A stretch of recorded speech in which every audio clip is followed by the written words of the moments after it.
Bismillahirrahmanirrahim. Assalamualaikum warahmatullahi wabarakatuh. Selamat pagi mahasiswa agribisnis semester 2 yang Ibu banggakan. Pada hari ini, hari Sabtu tanggal 2 Mei 2020, kita kembali melaksanakan perkuliahan metode statistika, di mana pertemuan sebelumnya sudah kita laksanakan di 2 minggu ke belakang. Berikut Ibu akan sharekan materi pada hari ini.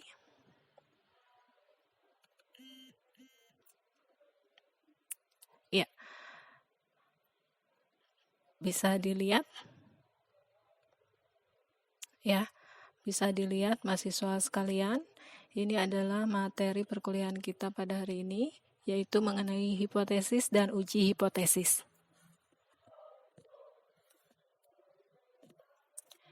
Nah, kita lihat dulu untuk pengertian hipotesis. Ya, hipotesis itu berasal dari kata hipo, artinya di bawah, dan tesa adalah kebenaran.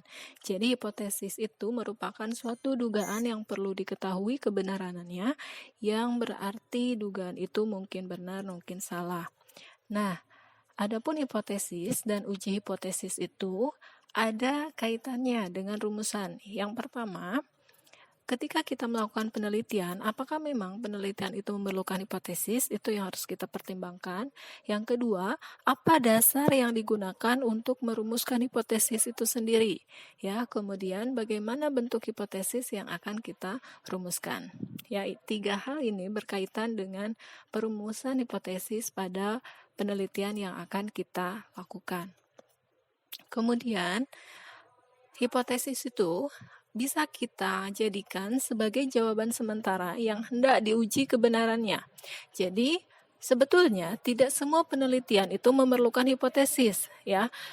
Merupakan penelitian yang sifatnya eksploratif dan deskriptif itu tidak perlu hipotesis. Cukup dieksplor dan dijelaskan atau dideskriptifkan saja kesimpulan dari pertanyaan penelitian yang kita angkat gitu ya.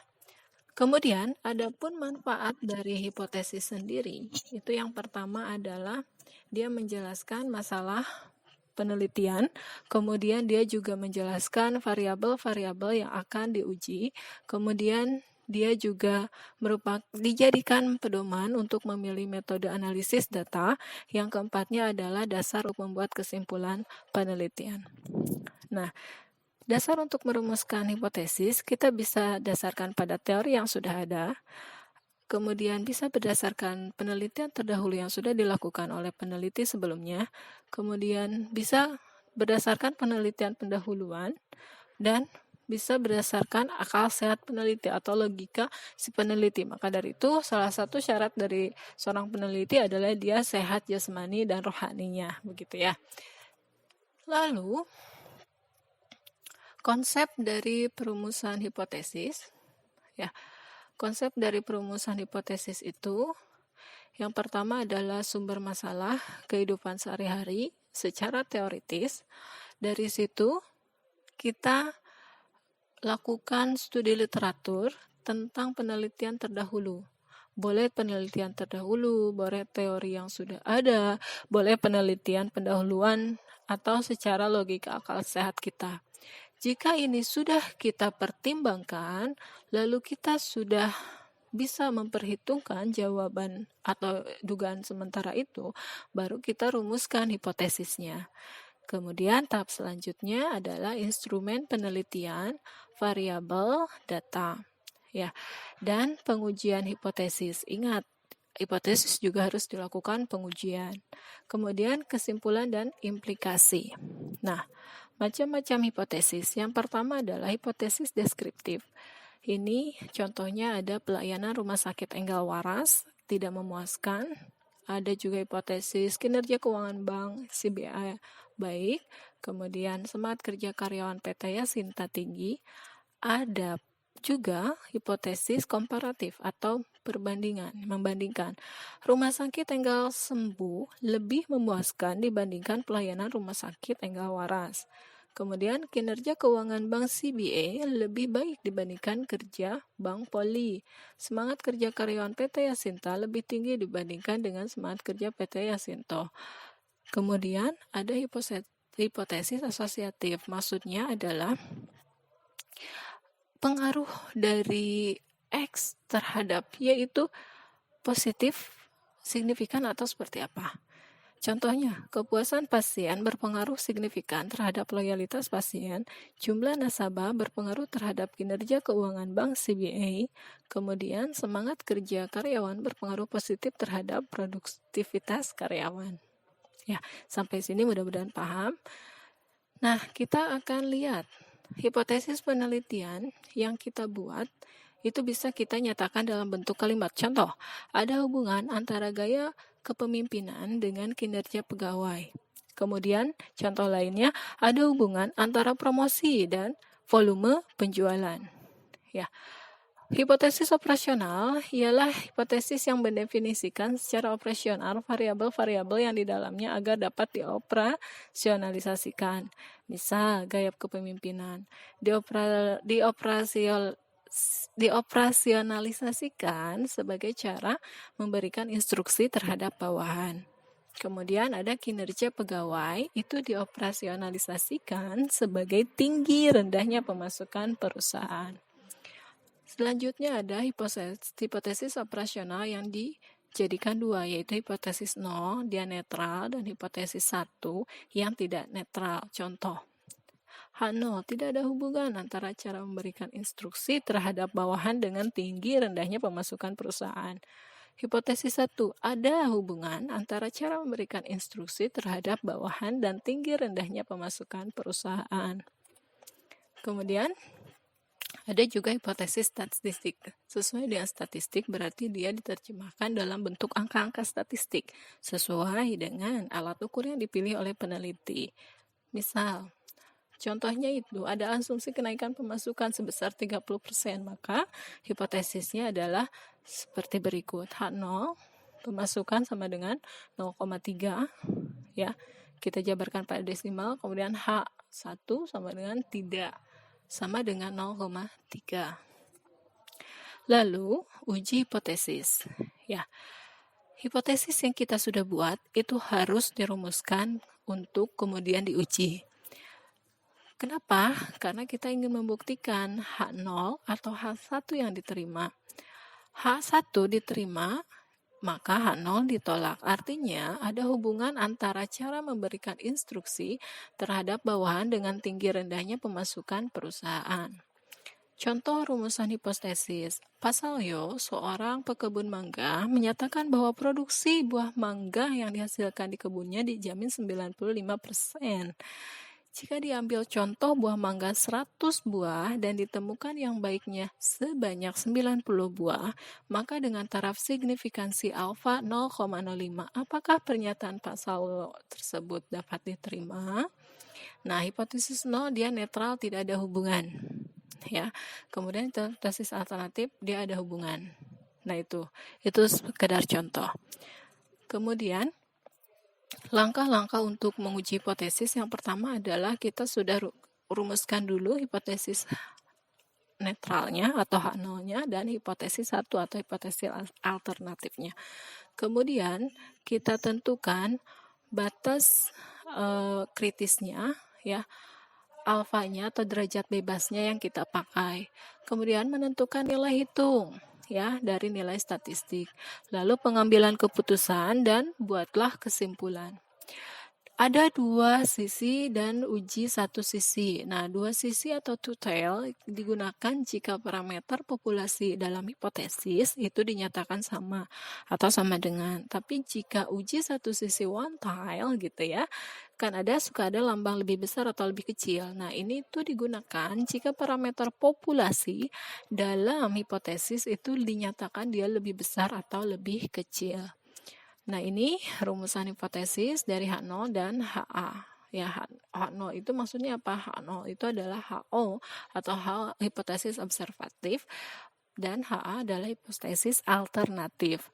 Lalu, rumusan hipotesis H0 dan H itu dibuat menggunakan simbol matematis sesuai dengan hipotesis.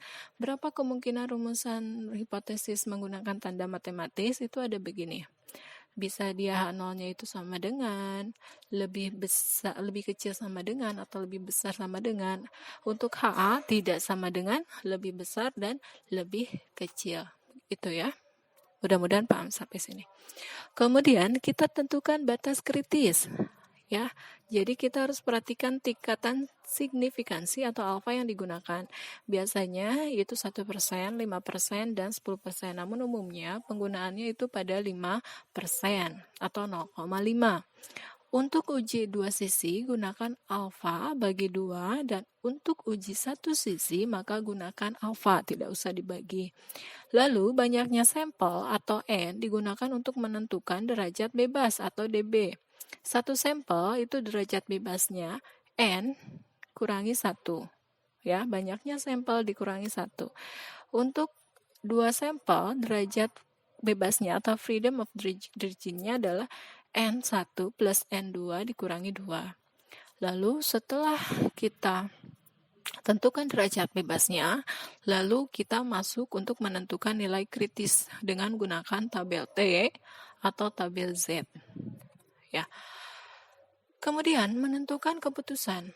Nah, membandingkan antara nilai hitung dengan nilai kritis. Misal, T hitung itu lebih besar dari T kritis, maka keputusan menolak H0 dan terima H A atau terima H1 ataupun sebaliknya. T hitung lebih kecil dari T kritis atau T tabel, maka keputusan terima H0 tolak HA. Kemudian kita juga bisa menggunakan gambar kurva distribusi normal, ya. Jika nilai hitung berada pada daerah penolakan H0 atau HO, maka keputusannya adalah tolak H0 dan sebaliknya. Nah, ini untuk gambarnya. Ya. Untuk uji dua sisi, ini untuk uji satu sisi, maka terima H0, tolak, ya, terima H0 arahnya ke sini, dia ke kiri. Kalau tolak H0, berarti nanti kurvanya dia ke arah kanan. Kemudian uji satu sisi ke arah kiri. Ya. Oke, kita lanjutkan. Uji hipotesis rata-rata ragam diketahui. Hipotesis, misal HO itu mu sama dengan mu 0. H1 mu tidak sama dengan mu 0. Uji statistikanya adalah ZO sama dengan X bar means mu 0 per theta bagi akar dari N. Ya. Uji hipotesis rata-rata ketika ragam diketahui. Ilustrasinya seperti ini ya, gambarnya. Ini adalah tabel distribusi Z-nya.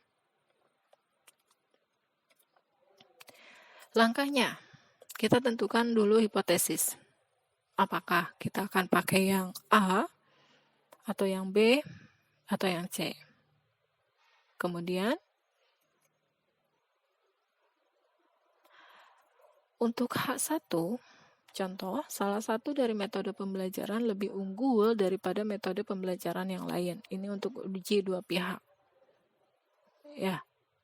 Maka ketika kita lihat dari kurvanya, hipotesis H0 akan diterima jika Z dia berada setengah di sini. Setengah. Ya. Maka H0 ditolak dan H1 itu diterima. Kemudian, metode pembelajaran A lebih unggul daripada metode pembelajaran B. Uji satu pihak kanan. Ya. H0 akan diterima jika ZA lebih kecil sama dengan Z. Nah, ini. Ya. Kemudian H1 dengan sistem injeksi penggunaan bahan bakar itu lebih irit daripada sistem biasa. Ini untuk yang kiri, uji satu pihak. H0 akan diterima jika Z itu lebih besar sama dengan minus ZA. Oke, perhitungannya. Bisa pakai rumus yang pertama atau rumus yang kedua, sama saja. Bedanya adalah rumus yang kedua itu kita pakai S karena tetanya kita tidak diketahui. Ya. Contoh, akan diuji bahwa rata-rata tinggi atau mu mahasiswa agribisnis adalah 160 cm dengan standar deviasi alfa atau theta 4,8 atau berbeda dari itu. Jika tingkat signifikansi 5% dan diambil sampel random 100 orang mahasiswa, ternyata rata-rata X-barnya itu adalah 163,5 cm. Ujilah apakah hipotesis ini benar. Ya, hipotesisnya berarti H0-nya adalah mu-nya sama dengan 160 cm. H1-nya adalah mu0 tidak sama dengan 160 cm. Tingkat signifikansi 0,05. H0 diterima jika ya. Kemudian H0 ditolak jika ini ada ya. Alfa bagi 2 itu setara dengan minus 1,96 atau Z alfa bagi 2 adalah 1,96. Jadi H0 ditolak jika Z itu kurang dari minus 1,96 atau Z ya lebih dari 1,96. Kita hitung, carikan Z. Tadi X-barnya sudah ada, rata-ratanya ada 163,5 cm. Kemudian mu dari sampelnya adalah 160 cm, dibagikan ini ya. Tadi sudah ada 4,8 dibagi N. Jumlah datanya ada 100 mahasiswa, maka setelah dihitung adalah hasilnya 7,29 ya. Karena nilai Z hitung 7,29 itu lebih besar dari 1,96, maka H0 ditolak. Artinya H1 diterima atau hipotesis 1 di mana rata-rata mahasiswa tidak sama dengan 160 cm itu diterima. Ya, berarti rata-rata tinggi badan mahasiswa Grimistis berbeda dari 160 cm. Terima H1 dan tolak H0. Sampai sini mudah-mudahan paham ya. Oke. Uji hipotesis rata-rata berdistribusi normal, ragam tidak diketahui. Kalau tadi ragam diketahui, untuk ini tidak diketahui. Ya, H0 mu sama dengan mu0. Rumusnya TO sama dengan X bar dikurangi mu0 S bagi akar dari N. Ya, sama saja kan, rumusnya hanya perbedaannya adalah dari sini saja. Ya, alternatif hipotesisnya masih sama seperti ini. Kita lihat contohnya. Rata-rata sampel 0,83725 dan standar deviasi 0,02456. Ya, parameternya 0,82. Kemudian kita ingin menolak H0 ya, ingin menolak H0 dan terima H1, kita hitung ya, dari T hitung, masukkan ke dalam rumus di mana X barnya adalah 0,83725 rata-rata sampel ini ya. Kemudian mu0-nya adalah 0,82 dibagi S ya. S-nya adalah 0, standar deviasi ya, S itu 0,02456 dibagikan dari jumlah sampel N 15. Jadi 2,72. Artinya karena T hitung 2,72 lebih besar dari T tabel yang nilainya adalah 1,761, H0 ditolak ya, dan terima H1. Itu. Sampai sini mudah-mudahan paham. Sebentar lagi. Lihat nilai signifikansi untuk mencari T tabel. Kemudian 0,05 ya. T tabel itu 1 dikurangi nilai signifikansi berarti 1 dikurangi 0,05. Hasilnya ada 0,95. Lihat nilai N untuk menentukan derajat kebebasan. Derajat kebebasan N-1 di mana N jumlah sampel ya, tadi sampelnya ada 15 dikurangi 1, 14. T tabel itu berada di ke-14 dan T 0,95, maka nilainya adalah 0,761 ya. Jadi memang T hitung lebih besar dari T tabel, artinya H0 ditolak dan H1 diterima. Oke, baik, demikian mahasiswa sekalian.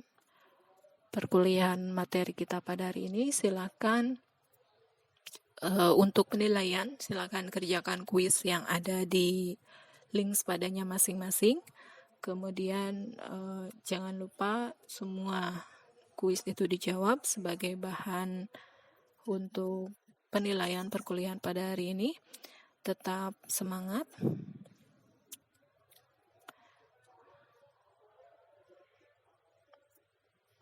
Ya, tetap semangat dan jangan menyerah. Mudah-mudahan kita bisa melewati masa pandemik ini sampai berakhir. Kemudian selamat menjalankan ibadah puasa.